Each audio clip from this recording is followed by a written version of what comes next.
Everyone's at Home. Written and illustrated by Seth Josephson. Narrated by Stephanie Kurbis. It's Sunday night, and everyone's home. Mom, Dad, and the siblings, each on their own. Post-dinner, they split to do their own things. Mom read, Dad cleaned, the kids on their screens. I make my last rounds and sit by their sides to get last-minute pets before bedtime arrives. I dream of endless fields, fetch, and all sorts of things, delaying the loneliness the weekdays will bring. But alas, when I woke and took my first stroll, no one had left for stores, work, or school. Could this be real? Or maybe a trick? One more day of games and faces to lick? They all gathered round for our time to play.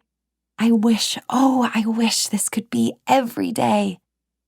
I ran and I jumped and we played tug-of-war. They laughed and they cried and then laughed some more. We all went to bed with fullness of heart. But what felt like an end was really a start. Again the next day, everyone's home. No work, no school, no aisles to roam. And the day after that, and the following too, we all were at home, stuck together like glue. They put me in hats, in costumes, and glasses. We cuddle for hours. No care as time passes. I ate lots of treats, and whenever was able, got my siblings to drop food under the table.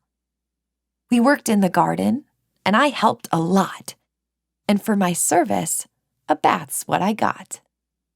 We went for long walks and at a brisk pace, but not before Mom put a mask on her face. Something was wrong. And I was not sure if bad things could happen on our neighborhood tour. But it was not that, for when we got home, Dad sat at the table, looking scared and alone.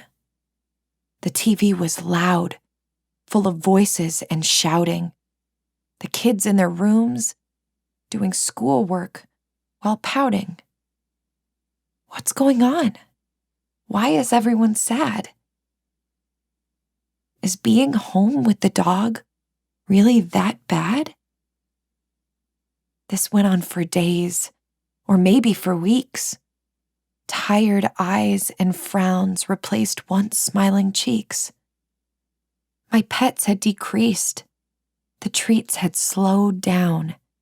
My gleeful attempts mostly met with a frown. I've had enough.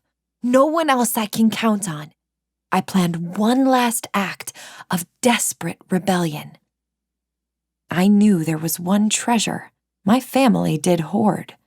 It stayed in the bathroom behind a locked door.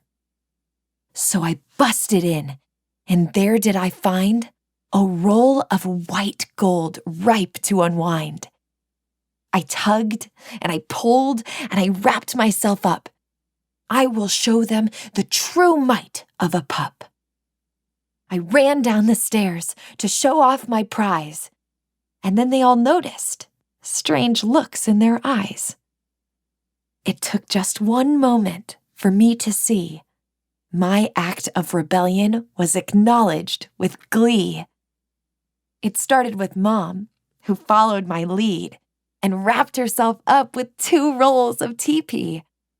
Then we were all parading around, dancing like mummies and howling like hounds. We stomped through the house with grins on our faces. The trouble once felt had seemingly faded. When things settled down, we all were together, thinking about the storm we would weather.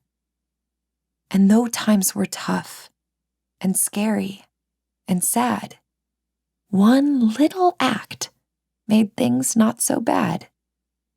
So from now on, I have a new ploy to break up the sadness with one act of joy. 'Cause why are we here if not to be glad? And when everyone's home, things aren't so bad.